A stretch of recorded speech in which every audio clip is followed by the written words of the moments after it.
आपली आपली माणसं लावली. आता मित्रांनो एक तुम्हाला सांगतो, ही बँक कुणाची आहे? कामगारांची बँक आहे. ही बँक कुणावर चालते?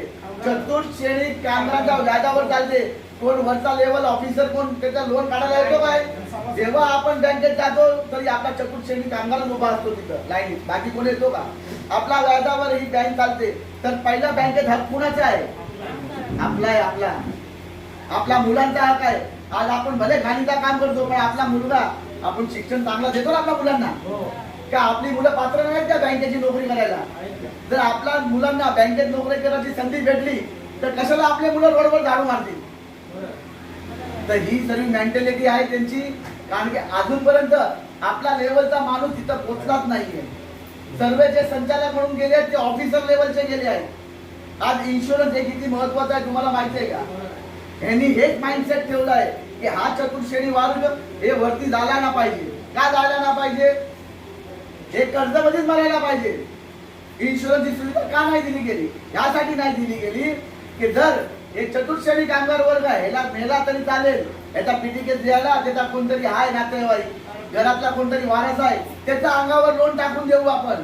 लागला आपल्या कामगार आपला वारस तो कर्जबाजारी बँकेत. आणि तुम्हाला माहिती आहे बँकेत एक वेळा लोन घेतली तर रिटायर होईपर्यंत ते लोन पेड होत नाही. हे सर्व विषय आहेत आणि याला आपण थांबवू शकतो. काय थांबवू शकतो? की आपण चौकीमध्ये जेव्हा हे लोक येतील, जे सत्यात आहेत संचालक जे तुमच्याकडे मत मागायला येतील, तेव्हा त्यांना जाब विचारा, बाबा आमच्या नोकर भरतीमध्ये जे नावं लागले तुमचे कामावर लागले ते संचालकाचे कोण नातेवाईक त्यांनी नावं जाहीर करा, अन्यथा इथं प्रचार करू नका. बँकेत आज एवढा मोठा बोगस लोन झाला, त्यांचे आम्हाला उत्तर द्या.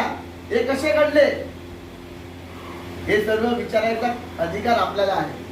मित्रांनो आपण गप्प बसतो, आपण विचारत नाही म्हणून हे लोक असे धंदे करतात. मित्रांनो आपण इन्शुरन्स हे जेवढी लोन देते, आता लोन किती देते बँकेत? 16 लाख, बरोबर आहे. 16 लाखाला लोनला आपल्याला 16 लाखाचा विमा भेटला पाहिजे.